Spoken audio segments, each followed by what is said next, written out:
Whenever I ask writers in my program what they're struggling with, someone always says, "You gotta help me, my dialogue is terrible." Dialogue can be really, really hard to nail. So, why isn't your dialogue working? Why does it read just wrong? And what can you do to fix it? Today, I'm gonna give you 5 tools to diagnose and fix your dialogue. Let's go.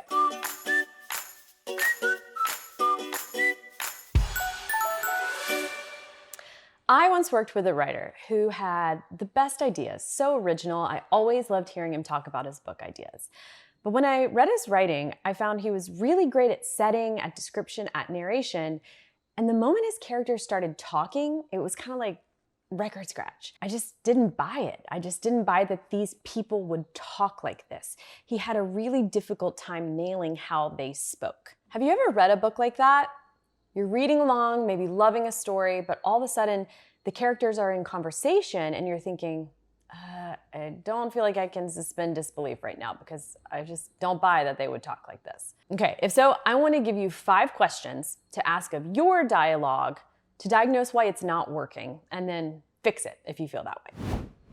Question number 1 to ask: are their emotions showing through their speech? We as human beings are always feeling something, whether we realize it or not. We may not want to be feeling something, we may not realize we're feeling something, but we are. And some of us display this more openly than others. But if you study someone closely, you can usually tell what they're feeling. Do they seem afraid, happy, irritated? Do they seem angry, sad, or hyper-focused on something? As the author, whether you are writing nonfiction or fiction, at any given moment, you want to be aware of what the character you're writing about is feeling, what their emotional state is. Because this emotional state is going to work its way into their communication. Now, I don't mean that if a character is sad, they're gonna say that they're sad, but maybe their sentences are shorter and choppier. Maybe they're more reticent than they would normally be. Maybe they shrug more, seem less enthusiastic, or aren't as forgiving as they would normally be. On the contrary, if a character is excited, that's also going to show up in their verbiage and mannerism. Their speech should sound excitable. Maybe they speak in longer, rambling sentences. Maybe they interrupt. Maybe they even interrupt themselves, like their brain is moving faster than their speech. When I read dialogue that isn't working in someone's writing, often the reason it's not working is that I'm unable to tell what the characters are feeling as they participate in the conversation. If you aren't sure how a particular emotion translates to how someone communicates through dialogue, simply start to pay attention to it. How do your voice and word choice and sentence structure and mannerisms change depending on your mood?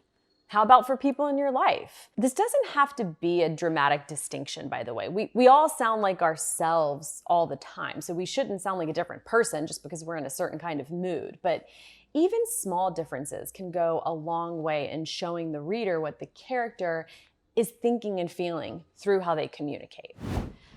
Okay, question number 2. Are your characters saying each other's names when they start speaking? There are some things that only ever happen in books and TV shows, and never, or at least very rarely, in real life. One of those things is a character saying another character's name before making a statement, like, "Mary, we've talked about this already," or "Jimmy, I need to tell you something." No. Only in a book do we read it, or in a movie do we see it. In real life, it would just be, "We've talked about this already," or "I need to tell you something." If your characters are saying each other's names, you should probably just cut them. The names, not the characters. The same is true for words like look and listen.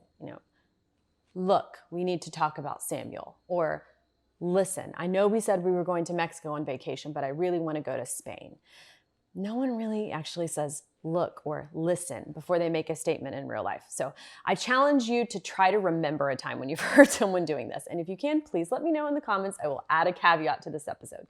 But until then, I maintain this happens very rarely. So just go ahead and cut out your names and your looks and your listens at the beginning of statements, and your dialogue will probably read as more realistic. Question number 3 is, are your characters mostly using contractions? Because they should be. In the contemporary English-speaking world, most of the time, most of us speak in contractions. We don't say, I cannot go to the store right now. We say, I can't go to the store right now. We don't say, I do not believe you. We say, I don't believe you. So the rule of thumb when it comes to contractions is that unless you have a reason for them not to be using contractions, your character probably should. Now, okay, yes, there are exceptions. Maybe a specific character doesn't use contractions because there's a reason. Do they happen to be especially formal or of a generation and culture where contractions were not used regularly?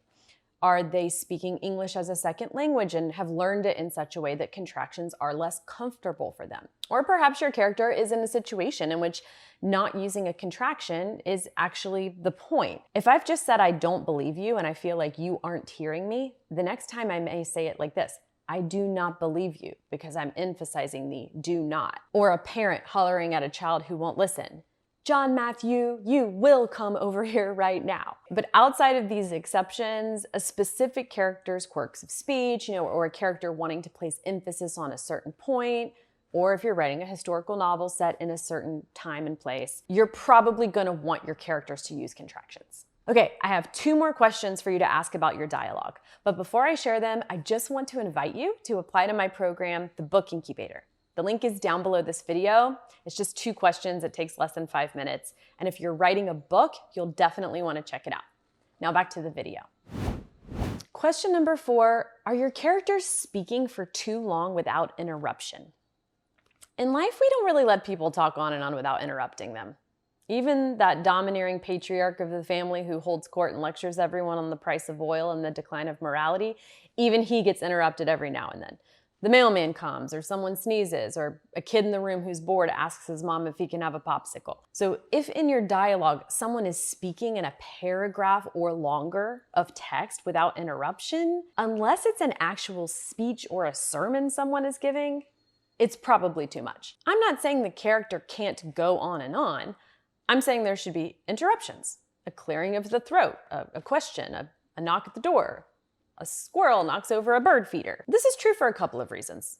First, again, it's simply not realistic for someone to be able to speak endlessly with nothing interrupting them, not another person, not their environment, not their own body. But also, if a passage of dialogue goes on for too long, the reader loses sight of what to picture, what's happening around the person speaking. If they were driving in the car about to turn left when they started their rant and it's been too long, what's happening now? Did they ever turn left? Are they still waiting to turn left? Are they at a red light? What's the other person in the car, the listener, doing? Are they paying attention or waiting for their conversation partner to stop speaking so they can have a turn? Are they looking out the window? We need check-ins so that we know what to picture as someone is speaking. Any long stream of dialogue by a character should be interrupted, I would say at least every 2, maybe 3 lines, roughly speaking. And the last question I want you to ask is, are people saying things that are usually communicated non-verbally? All right, if you listen to how we speak to each other in real life, you'll notice that there are certain words that we don't actually say all that often, like yes and no. We may say yep and nah, but even more than those, most of us are likely to answer a yes or no question non-verbally. We'll nod our head for yes or shake our head for no, or maybe we'll even mumble or mm-mm. Same for I don't know. If my husband asks me where his keys are and I don't know, I'm probably not gonna say I don't know. What I'm gonna do is start glancing around the room for them, maybe picking things up, and he's gonna know by my behavior that I don't know and I'm trying to help him. Another example, if I'm driving and he says turn left here, I don't need to say the word okay, I just turn left. So, think of someone suggesting a movie that you don't really want to watch. Instead of saying, I don't really want to watch that, you might shrug and then propose a different movie. You are responding verbally in this case, but not to say, I don't want to watch that movie. You're suggesting a new one. The veto of their movie suggestion, you have communicated with your shrug and your alternative suggestion. So as you read through a passage of dialogue that's not working and you're trying to diagnose why, ask yourself if there are places where a character is currently responding verbally when it would probably be more realistic for them to respond with just behavior and not actually saying anything. Okay, if you've made it this far in the video, I'm guessing that you are writing a book or want to write a book. And if so, I would love to hear from you. When I'm not writing, my mission in life is to help writers write their dream books. I love it. I live for it.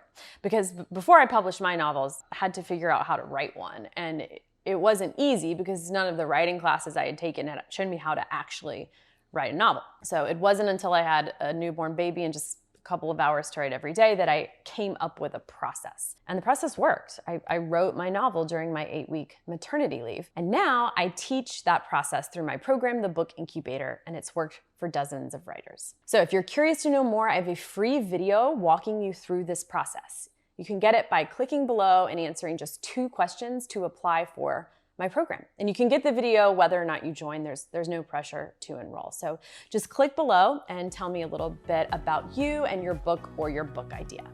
I'm so excited to hear from you.